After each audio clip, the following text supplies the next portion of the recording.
We need to work on a couple of things in this setup. The left arm needs to be long and straight, and the right arm can have a slight flex in it. We have just the opposite going on here. The shoulders are a little too level because of that. What she's doing is by flexing the left arm, she can keep her left shoulder down lower. We'd like to see the right shoulder lower than the left shoulder by quite a bit, so we create a little spine angle that's a little more consistent with the setup. The head should be back a little bit so that our spine is more on this line here rather than straight up and down. Let's watch the takeaway, see what happens here. Not a bad move there. Little shift to the outside of the right foot. A lot of lifting going on there. The hips have quit turning completely. We haven't moved this knee into the other knee at all. The left foot is coming straight up. The right foot is bearing the weight on the outside. We're getting a total collapse of the hands here at the top, so that we have this kind of thing going on with the arms and the club. We need to get rid of that. Need to keep that lead arm nice and long. Now let's move into the shot here. Getting the arm straight again, but because there's no hip turn, she's got this chicken wing swing. There's no rotation of the lower body at all, so we're not getting any athletic energy into the swing. Head's out in front. We're going to work on helping her legs get a little more dynamic. Here we see a golfer creating some great angles. Good knee flex, spine bent over 30 degrees, arms hanging free down under her chin. Everything looks really good. Let's watch the takeaway.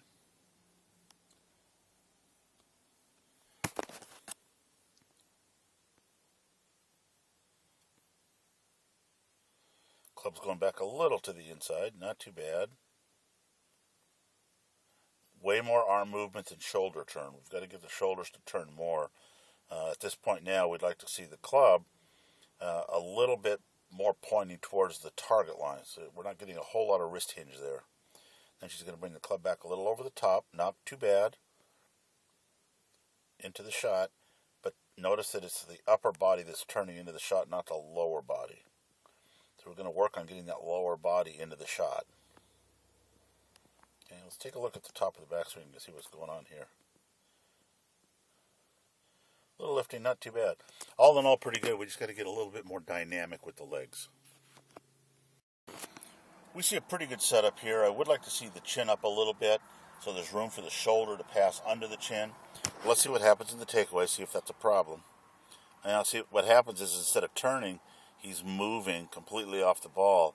He's rotating not from the shoulders, but from the waist. He's turning at the waist. See, everything is rotating. Even the waist is turning about the same as the shoulders. Can't get the shoulder under the chin because the chin's too far down. Let's see what kind of a job we got on the downswing. He stood. See, there he stands up. When he plants his foot, up he goes. Now he's really high, and it's going to be really difficult to reach the ground from there. So he's going to come back into the shot, try to dive down to it. Catches the ball thin. See that? Catches the ball thin, scoots it along the ground. Has to buckle his lead wrist. See how buckled it is? Let's go take a closer look at that. That position right there. That's what we don't want to have that if we can help it. We want to have it just the other way. We want the lead wrist to be flat or bowed outward, not inward. Okay. Let's go back to the original setup. Let's move on into the finish here. Gets a pretty decent finish out of it, but the real key is that stand up on the downswing.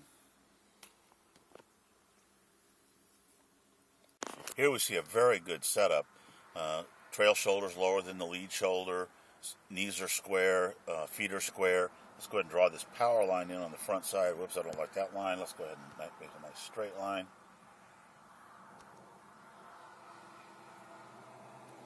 Let's see how much rotation she gets into that lead side. Pretty good move away. Notice that the front knee is turning into the back knee. Too much head movement. See how much head movement we're getting there? Let's go ahead and draw the circle here. We'll get rid of that. We want to keep the head pretty stationary. She's up and out of her swing right there. And then back down into it. Let's see if she rotates her hips into the swing. Looks like she's going to stop right now, doesn't it? And she did. So notice how the left hand is under the golf club. No rotation of the golf club at all through impact. That's a bunt.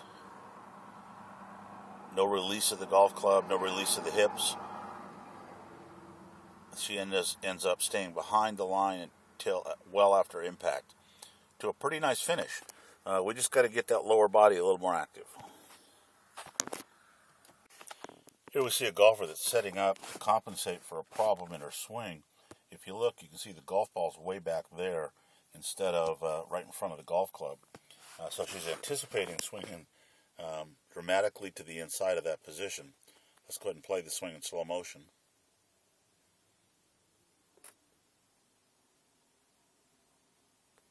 And you can see that's exactly what she did.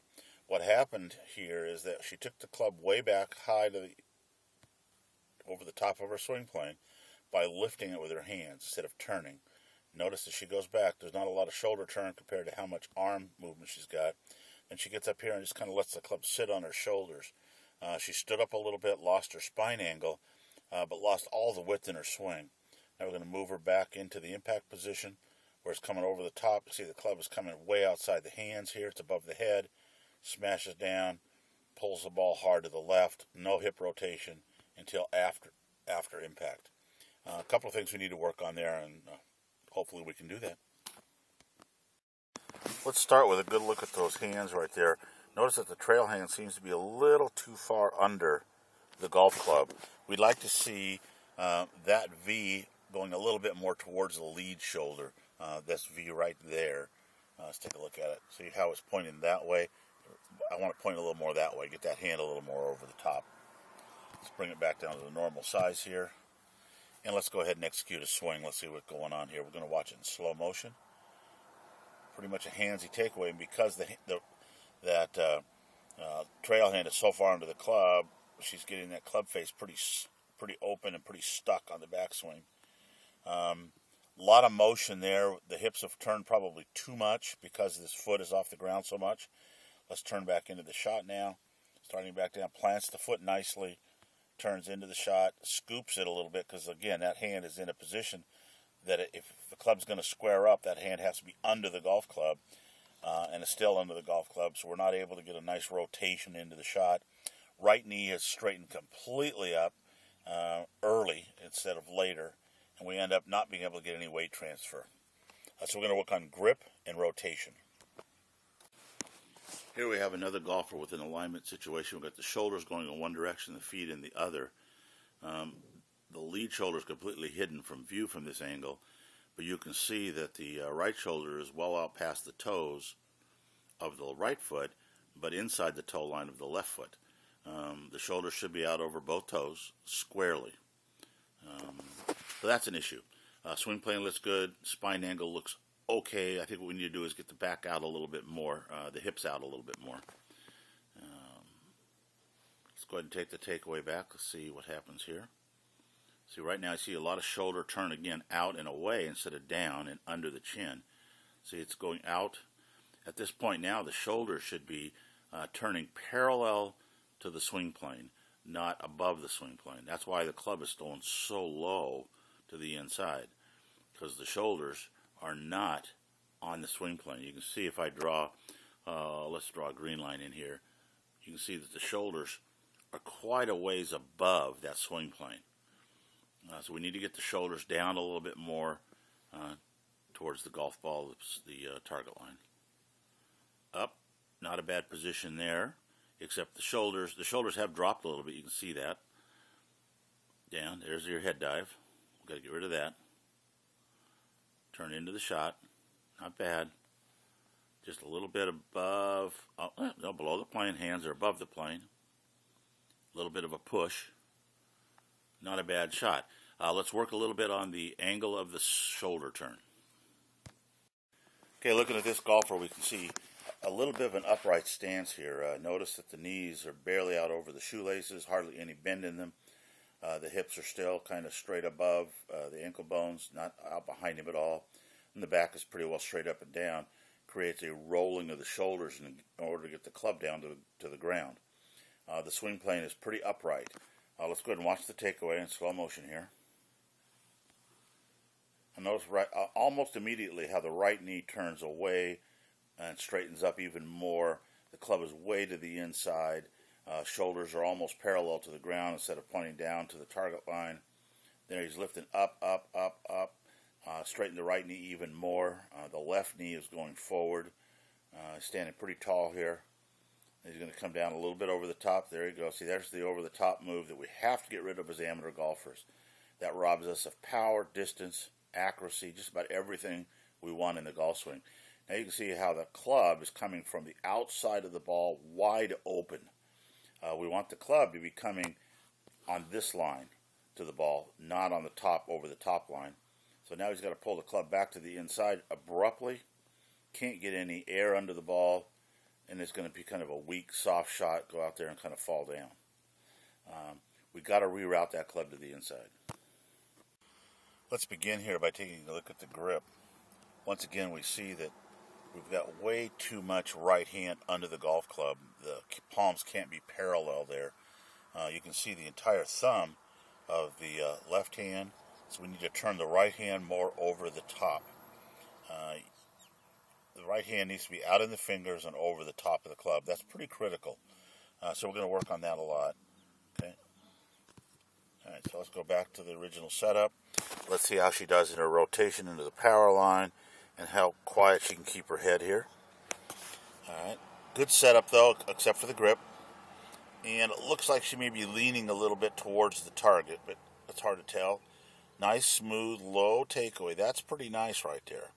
Shoulders are turning nicely. Little lifting going on there. Let's see if she keeps that arm nice and straight. Now, at this point, I would rather see the club be at 90 degrees to the arm. So here's the arm angle. The club needs to be there. That tells you the club is set. We're still holding the club too tight. Our forearms are too tight in that position right there. So let's continue on through to the impact position. Not too bad. Getting a little bit of chicken winging, and that's caused because the right hip isn't turning through. The left arm has to collapse because it's attached to the golf club with the right hand, and the right hand hasn't reached far enough down the line. We have no action going into the shot at that rotation right there. Now onto a nice finish. Got the knees pretty close together, but the head is out in front of the hips rather than the hips in front of the hands. Head. All right. You know what you got to work on. Here we see a very good setup. Let's just see how much momentum this golfer moves into the blue line. What we'd like to see is, at impact, the body has rotated all the way into the front side, that the head stays right where it is, so we'll put a little circle there, but that the rest of the body has moved into the blue line, the power line we're going to call that. Pretty decent takeaway there.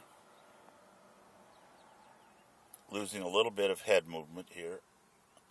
Now here comes the bump, but unfortunately the bump is the head bumping instead of just the hips bumping. So the head has moved forward a little bit. Notice we are getting some separation of the knees, driving the right knee, and then it just stops. See that? No forward momentum at all. So we've got to get this golfer moving into that side so we have a little bit better release. Finish is great, just a little late in moving into the shot. This isn't a bad setup. I'd like to see the head a little higher, obviously, to close that gap between the back line and the head. Hands are in a good position, hanging freely. The right wrist is canted down. That's a good view right there. Let's watch the takeaway. Shoulders are going down. Notice how now, see how the right shoulder went down? Then she started to lift right here instead of continuing to turn. There's your lift right there. And that's an artificial attempt to get a bigger backswing. The backswing is limited by how big our shoulder turn is, not by how high we can get our hands. And again, we need to get that right shoulder, right elbow pointing down to the right hip. Let's turn back down into the shot, dropping the hand pretty nicely. But there goes the over-the-top move, pulling up and out of it. Not a bad shot, got a pretty good contact out of it, nice high ball flight. I would say the main thing is to reduce the amount of your backswing to match your shoulder turn. Here we see a good setup. Hands hanging freely down from the shoulders. Spine angle looks good. Head's in a good spot. Could have the chin up just a hair more. Let's watch the takeaway. Taking the club a little high. So that tells you he's lifting it a little bit with his hands, but not too bad. Getting a pretty good shoulder turn. Going up to the shoulder height in a good position right there. Now, if he could just bring the club down, that line right there on the way back to the ball, we'd have a really good downswing. Let's see what happens to the hands. See, they're coming out. See, the hands have to drop. What he's doing is he's dropping the hands out and moving his right knee forward instead of turning it to the left knee. Can you see that? We need to rotate the knees into each other rather than forward. Other than that, we got a pretty good swing, pretty good rotation through to a nice finish. We're going to work again a little bit more on the legs. Okay, pretty good setup with the driver. Ball clearly off the left heel, off the left instep. Let's do the takeaway, see how much movement we get. Not too bad. There it went right there. We just see a lot of swaying off the club. Now the weight has transferred to the outside of this foot here. We need the weight to stay on the inside of the foot. Hard to push off from that position right there. And continue on to the top of the backswing. There's a little lifting going on. His head has moved completely out of the box. And we're going to turn into the shot. Let's see if we get the hips driving. That's pretty good. Drive into the shot. Didn't quite get the right side into the shot. We've got to get that right side rotating in a little earlier. Right there would be a good place to be if the club was still at the impact position. Rotate through it. Pretty strong movement. Very strong golfer. If we can just get a little bit more finesse in the hips and the leg, I think we're going to have a great golfer. One of the things we notice most about this golfer is that the foot line is not parallel to the target line. It's going off to the left, and that the shoulders aren't parallel either, but they're going off to the right. So let's see what happens in the takeaway. Pretty good takeaway there. The hands are staying right on the swing plane. A little bit low there, but the hands are staying good. Now, if she's able to keep the club low, that'll be all right. A lot of head movement there. You see that? Want to get rid of some of that head movement. Good club lag there. Great club lag coming into the shot. Turning into the shot very nicely. It worked out to be a pretty nice straight shot. Just a slight flare to it. Not bad at all. Bring the club up a little bit higher on the takeaway perhaps, and then we'll work a little bit more on your setup. Here we see a very nice balanced setup. The hips, back, shoulders, and head are all in the same line. Going to 1 o'clock, looks really good. Let's watch the takeaway. Not too bad here. Look at that. Right hands are staying right on the plane. Club's maybe a hair to the inside, but that could be camera position. Then we lift. We got to get rid of that lift right there. We got to keep the head a little quieter. Let's see if she's able to drop the club back to the inside. There it goes, down. Not bad. Now the head is dropping back to where it was at setup. Pretty good. The club's coming from the inside. At about this point now, the hands should be a little lower. The hands are a little high, and again, we're not getting any hip action through the shot early. A very straight swing, but if we could get the hip action through a little earlier, we'd have a little more power. Notice that I can't see the spikes on that foot at the finish. Here we have a very athletic golfer. We need to get your chin up a little bit so there's room for those big shoulders to turn down and under your chin. We want your lead shoulder to turn down your foot line. Let's see what happens here. See how it's turning out? It needs to rock down the foot line instead of turning out. It's getting away from the foot line. Right elbow is flying out. We always want to have, if we can, the right elbow pointing down to the hip. So work on that a little bit. Keep that elbow down to the hip. That's what's creating the over-the-top move there. So when you get that elbow down, keep it from going over the top, you'll be a little bit more accurate instead of pushing the ball off to the right like that. See how far to the right it's going? That's because you're cutting across the ball. Okay, we've built a pretty good foundation here for a golf swing. She's got a great posture set up, nice straight back, chin is up nicely. Let's watch the takeaway, see what happens. Not too bad to this point. A little bit of lifting going on here. See the head going up, the hands going up, and then the club just kind of stops right there. No more turn, so she's trying to develop club lag by just letting the arms fall down. Both elbows are bent about 90 degrees. The trail elbow even bent more than that. We've got no width to the swing. At this point, the hands should be as far away from the chest as they could be, and now they're pretty close. That's going to require a very handsy arm swing over the top. not a lot of power in it. Weakly swings to the left. So we've got to get her to rotate more on the way back and get that left arm longer, pushing away from her chest. Here we see a pretty good setup. I have to apologize for the tree directly behind her head. It looks like she's got a major afro. Let's just watch the takeaway here. Too much head movement, way too much lifting going on. See how high she is? The backswing needs to be a down-loading process, and she uploaded when she straightened that knee right there. So we'll have her turn back into the shot, see if her head comes back to the place it was. Not too bad, but she slides past where she was. That means she can't get any release. And notice that the hips haven't rotated into the shot at all. There. We need to have the hips rotating more into the shot so she's getting more to the line. Again, a good finish, but we need to have more hip rotation. Which means we have to drive the right knee to the left knee.